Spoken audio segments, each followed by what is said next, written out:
Hello दोस्तों, welcome to my YouTube channel.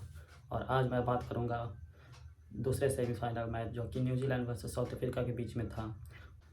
तो दोस्तों, इस मैच में न्यूजीलैंड ने टॉस जीतकर पहले बल्लेबाजी करने का निर्णय लिया, जो कि बहुत ही अच्छा डिसीजन था, क्योंकि ऐसे प्रेशर वाले मैच में पहले बल्लेबाजी कर लेना बहुत ही अच्छा माना जाता है, क्योंकि बाद में प्रेशर हैंडल करने के लिए बहुत कम प्लेयर रहते हैं जो बाद में चेस में प्रेशर हैंडल कर पाते हैं। सो न्यूजीलैंड ने इस पर बहुत ही अच्छा डिसीजन लिया और पहले उन्होंने बल्लेबाजी की और बोर्ड पे बहुत ही अच्छा स्कोर 362 रन बना दिए, जो कि चैम्पियंस ट्रॉफी के इतिहास में सबसे हाईएस्ट स्कोर था किसी टीम के द्वारा बनाई गई।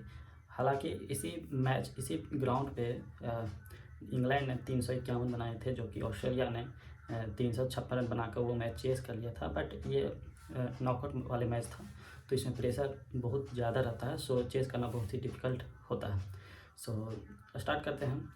न्यूजीलैंड के ओपनर बल्लेबाज रचिन रविंद्र और विल यंग थे, जो कि विल यंग पहले मैच में उन्होंने 100 बनाई थी और रचिन रविंद्रा ने लास्ट मैच में बांग्लादेश के अगेंस्ट उन्होंने 100 बनाया था। तो दोनों प्लेयर 100 बना चुके थे इस चैंपियंस ट्रॉफी में। और रचिन रविंद्रा की जितनी तारीफ़ की जाए वो उतनी कम है, क्योंकि वो प्लेयर आईसीसी टूर्नामेंट के लिए ही बना है, क्योंकि वो 13 मैच में 5 सेंचुरी बना चुका है। सपोज कीजिएगा 13 मैच में 5 सेंचुरी आईसीसी इवेंट में।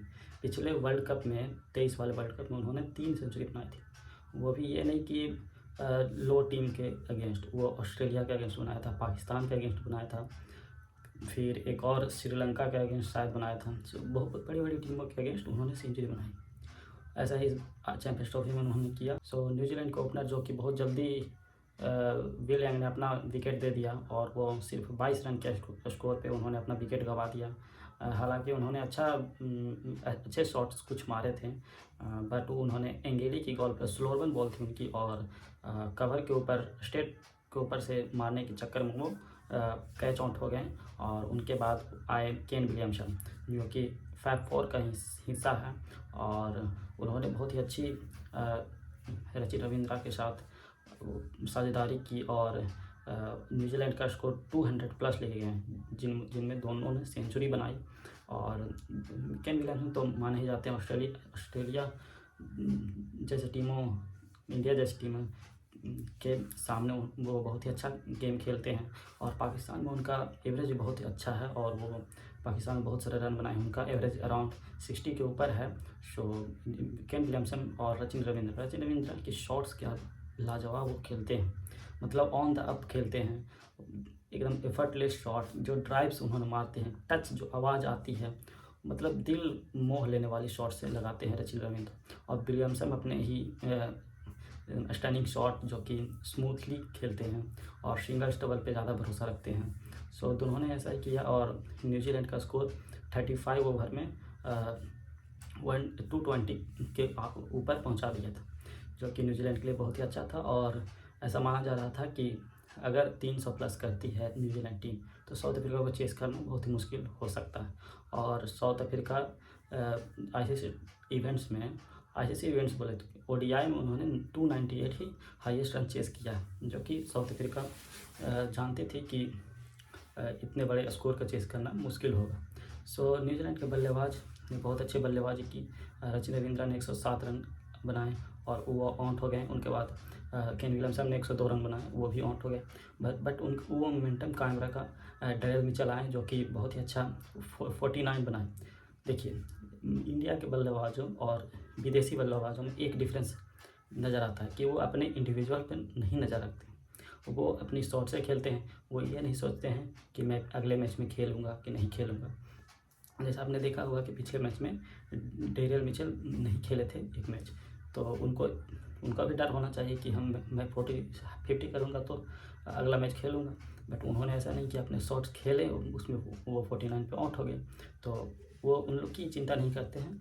और वैसे ही खेले अपने ये ग्लेन फिलिप्स, जो कि बहुत ही धाकड़ बल्लेबाज हैं, बहुत स्ट्रॉन्ग उनके हैंड है। वो ज़्यादातर शॉट्स अपनी पैरों का यूज़ करके नहीं, हैंड का यूज़ करके खेलते हैं, और स्टंप वाली बॉल को वो सीधे हिट मारते हैं 6। और साउथ अफ्रीका के गेंदबाज भी यही गलती कर रहे हैं, उनको बार बार शरीर की तरफ बॉल फेंक रहे थे, तो और ग्लेन फिलिप्स उसको बाउंड्री की तरफ फेंक रहे थे। सो बहुत ही अच्छा उनके मिडल ऑर्डर बल्लेबाज ने भी बहुत अच्छा बल्लेबाजी की और 363 रन का बिग स्कोर साउथ अफ्रीका के सामने खड़ा कर दिया, जो कि चेस करना बहुत बहुत ही टफ है।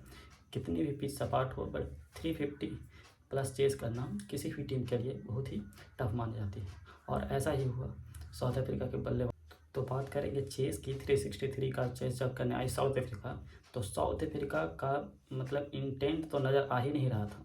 टेम्पा बाउमा पता नहीं किस कोटा से आए हैं, पता नहीं कौन सी कोटा से उनको अंदर ले लिया गया है साउथ अफ्रीका की टीम में, कुछ समझ में नहीं आता है। वो 22 गेंद में 10 रन पे खेल रहे थे, वो भी पावर प्ले में। जब दूसरी टीमें जैसे इंडिया की टीम, रोहित शर्मा जो कि अपना इंटेंट दिखाते हैं और पहले 10 ओवर में, ऐसे बिग चेस में 10 ओवर में आपको 70-80 रन बनाने बहुत ही मस्ट हो जाते हैं, वो बनाने ही हैं।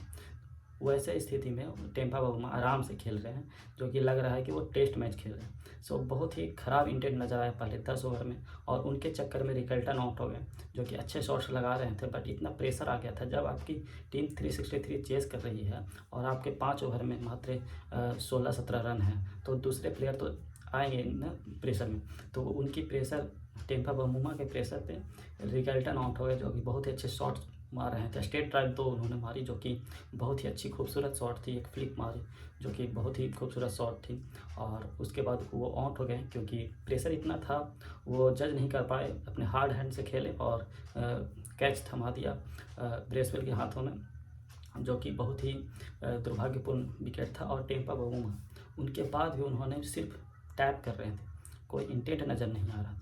पता न कौन उनके चक्कर में स्टम्प्स बाहर बैठे हुए हैं, जो कि बहुत ही तगड़े बल्लेबाज हैं साउथ अफ्रीका के। सो यही हुआ। हालांकि साउथ अफ्रीका के कप्तान ने 50 बनाई, बट वो इंटेंट नहीं नज़र आया।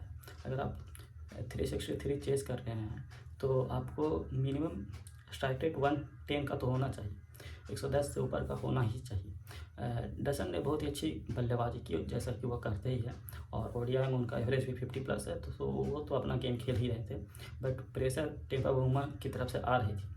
तो टेम्पा बाउमा जैसे ही आउट हुए, तो उनके बाद आए मार्करम ने भी कुछ अच्छे शॉट्स लगाए, बट प्रेशर इतना बढ़ गया था क्योंकि मिडल ओवर में सैंटनर बॉलिंग कर रहे थे, जो कि बहुत ही अच्छा गेंदबाजी करते हैं। वो आपको बहुत ही वीक बॉल करते हैं जिस पर आप बाउंड्री लगा सके, तो वो पकड़ के रख रहे थे। उसी में डसन भी आउट हो गए, उनके बाद मार्करम भी आउट हो गए, और धीरे धीरे क्लासन सारे विकेट्स गिरते रहे, और गिरते गिरते उसके बाद मिलर आए, जो कि 100 बनाए हैं, बट कितनी ज़्यादा रन थी कि वो खुद भी क्या कर, वो सोचते भी होंगे कि हमारा कप्तान ही, जब हमारे जैसे Rohit Sharma leading from the front, और ये अपना टेम्पा बाउमा जॉन बनेगा डॉन। कैसे बनेगा डॉन भाई, कैसे बनेगा डॉन? कैसे ऐसे टेस्ट वाले नहीं खेलने से डॉन बनेगा? और मुझे तो लगता है कि साउथ अफ्रीका की टीम में चेंजेस करना चाहिए, बाउमा को कप्तानी से हटा देना चाहिए। बाउमा परफेक्ट है टेस्ट के लिए, उनको परफेक्ट टेस्ट में वो जो प्लेस करके खेलते हैं, वो उनके लिए बिल्कुल ही अच्छी गेम है।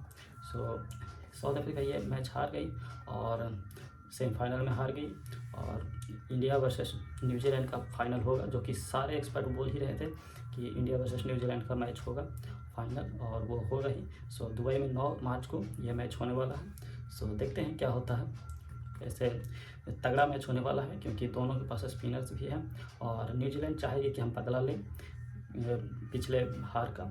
सो देखिए क्या होता है।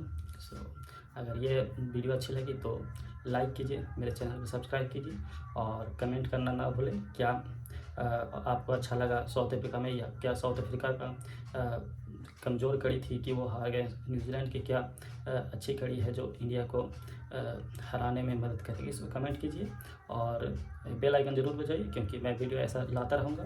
और ठीक है, चलिए बाय।